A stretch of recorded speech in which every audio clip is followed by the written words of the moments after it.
Hi, I'm Chris, and this happy little guy is Teddy, and together we are Our Time to RV. A few years ago, we downsized from a 3-slide, 35-foot fifth wheel to a 20-foot slide-in truck camper, and now have the flexibility to travel any place our 2016 Dodge Ram 3500 dually can take us. We love the outdoors and tend to gravitate to the state parks, national parks, Corps of Engineer locations, and boondocking sites, but do occasionally visit the private parks. We hope you enjoy the content. If so, please like and subscribe to our channel, then leave a comment telling us what you think. Thanks for watching.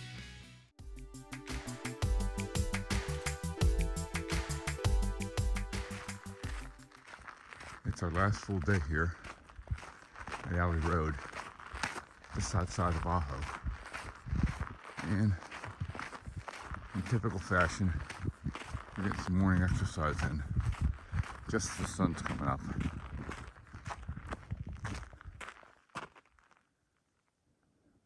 Right over there.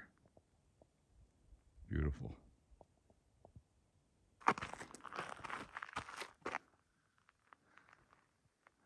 This is how dispersed the camping is here.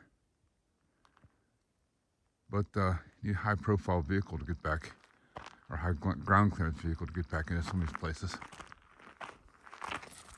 which we have. Here we are, wrapping up a 3.5 mile hike on our last full day here at Alley Road. Warming up, it feels good. The sun on you.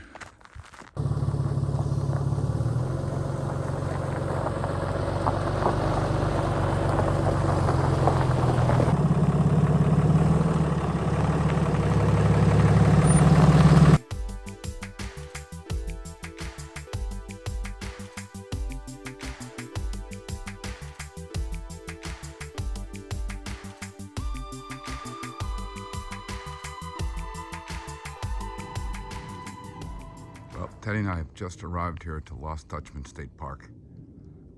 These are the accommodations that I chose, given the need for a visit to the Mayo Clinic. We're going to be here about a week. Why a week? Well, there's a variety of reasons, but a lot of it centers around my visit and getting beds and just taking care of some other things. But this is a beautiful place. I've been here for a couple of years, so it's one of the reasons that I wanted to come back for a couple of days.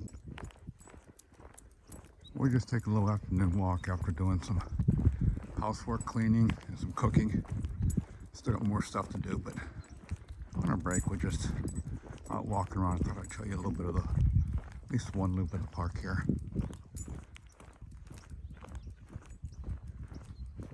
Again, it's a nice park.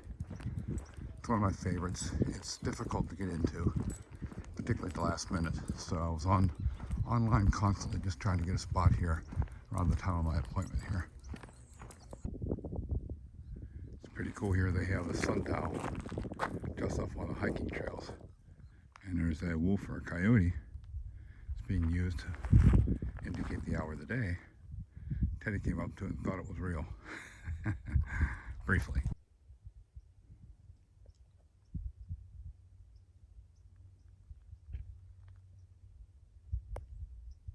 That's the heck of a hike up there. It's only supposed to be 5.5 miles round trip, but it's hard with almost a half a mile of elevation gain. It's tough. So do the math on that. 5.5 miles round trip, 2 3/4 one way, 2,600 feet of elevation gain. That's pretty intense, especially when you consider there's a decent portion of the trail at the base here that's not that steep. I've been up far enough where I would say that the slope was every bit of 50 degrees of incline, possibly more. Well, Teddy and I survived high winds last night. They were upwards of 45 mile an hour broadside across the camper, and pretty intense. One time I got up to go to the bathroom in between being half asleep and the wind is buffeting the camper. Almost knocked me over. Had a hard time getting back into bed. Teddy and I are at the base of the Siphon Draw Trail. By no means am I planning to hike it with him, that's for sure. However, I believe from memory there are a couple branches off of here that will allow me to go in different directions and into areas that are not heavily trafficked.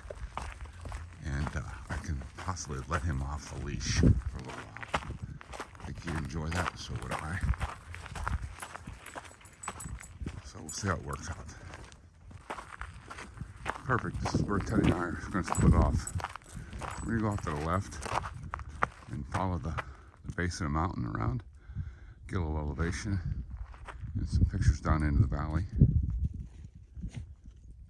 So the name of this trail or branch off the Siphon Draw that we're taking is Prospector's View. So we're going to follow this up again, as I said, around the foot of the mountain here and get some good views. We've only climbed up a really short distance in elevation, but already the vantage point is providing us some beautiful views.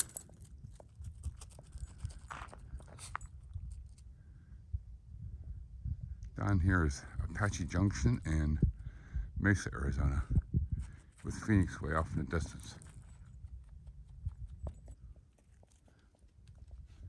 We've only gone a little more than a mile and a quarter, but it's been invigorating exercise so far, climbing up here. Beautiful views just as the sun's starting to come over the mountains. Zoom in for you a little bit.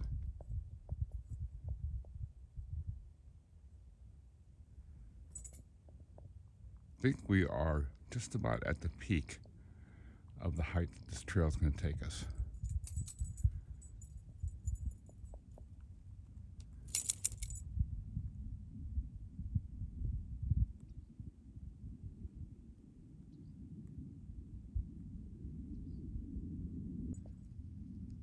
And this is what we're looking at behind us here. No way to scale those babies.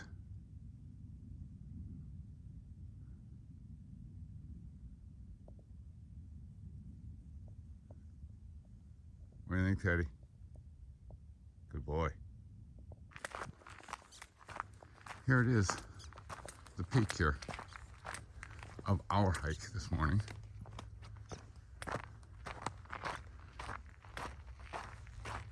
We'll stop and relax for a little bit. Taking some more scenery. Teddy's going to do some sniffing around. So to get to the peak of our hike, which we just left, that was about 1.4 miles, give or take, and 560 feet of elevation gain. And I'm telling you what, it was a little workout. I can imagine taking 560 feet times 5, and that's what I gotta do to get up to the top of Siphon's Draw, the Flatiron Peak. That's pretty intense. Although the additional distance wouldn't be that much, additional effort would be a lot. I'm told that it is a full day commitment to go up and back, and that you are encouraged, obviously, to take a lot of all the equipment you need, particularly in the way of water and shoes and that kind of stuff. I see a lot of people with backpacks on, probably with food and energy drinks and energy bars, but also that they're encouraged you to go early in the morning for 2 reasons. Because it is all day, in case you need the extra time, but as well too, it gets extremely crowded, particularly on the weekends during the day.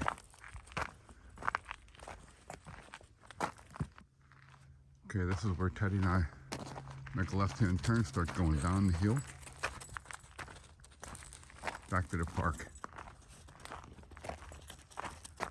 You can probably see some of the path, the trail there that we'll take, leading back into the park. Just taking a short break on the way down Just getting some more pictures. Enjoying the scenery. Starting to warm up a little bit. Not bad this morning. I thought it was like 38 when we came outside.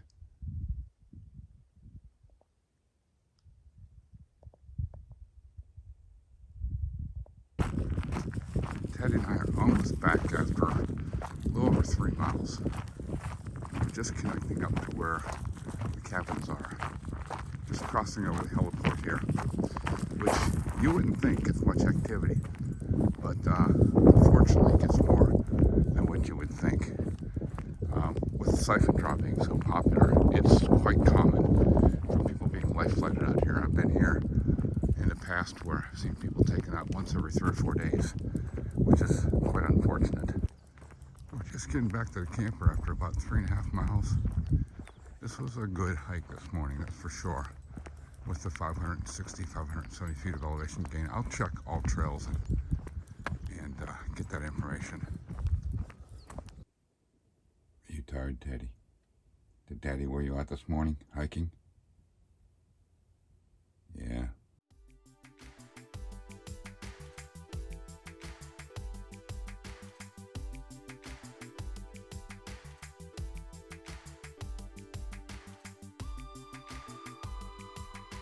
This is Canyon Lake Vista, a scenic overlook entering the canyon on the way to Tortilla Campground. It's really windy, so much so that there are whitecaps on the water. It's a beautiful view of the water from this vantage point. Teddy and I just arrived at Tortilla Campground in Tortilla Flats. And with the wind, I don't know if you're going to be able to hear this or not, but check it out a little bit more, but it looks like there's sanitation and water at each site, but no electric. We'll see. This is Tortilla Campground, and you can find it on recreation.gov. It's $20 a night, but there's water and sewer in all but 4 of the sites. Only a small handful are reservable, with most being first come, first serve. And if you have the America the Beautiful pass, it's 50% off.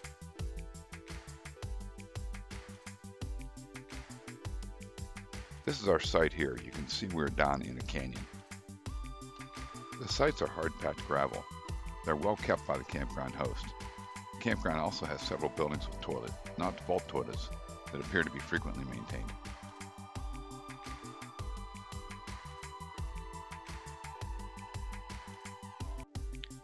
Each site has its own metal picnic table and fire ring. The sites are fairly wide but not very deep, with the posted limit being 30 feet in length. With the berm lining the road, making wide turns when backing a vehicle in could be a challenge.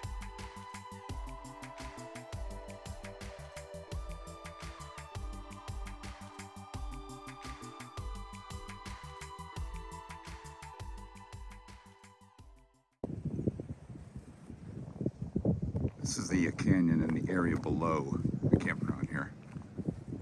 And again, it's kind of windy today. I haven't quite solved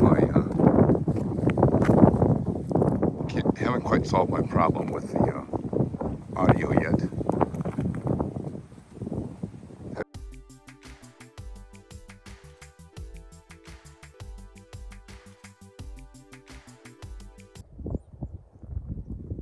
More of the canyon at the end of the campground. So I decided to make the half-mile walk into the small town of Tortilla Flat. Tortilla Flat was originally a camping location for prospectors who searched for gold in the Superstition Mountains in the mid to late 19th century, but was also a stagecoach stop on the Apache Trail. Later it was used as a freight camp for the construction of the Theodore Roosevelt Dam. It has only a few buildings: a saloon, restaurant, post office, general store, ice cream store, outside barbecue seating, and a very small museum.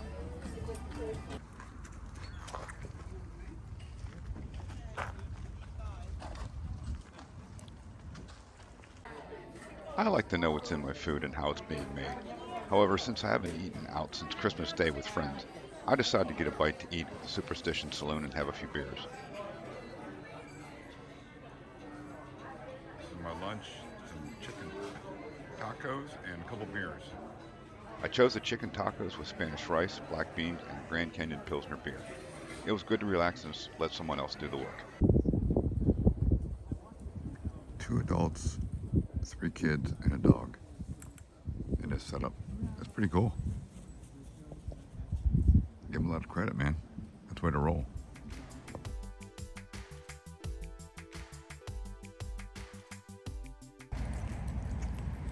Found a dog park near Lost Dutchman State Park. We're waiting to get into our site, so thought we'd take a visit here.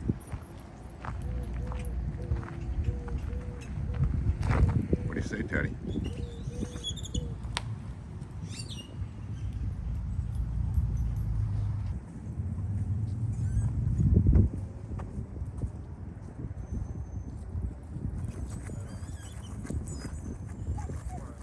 You saying hi, Teddy?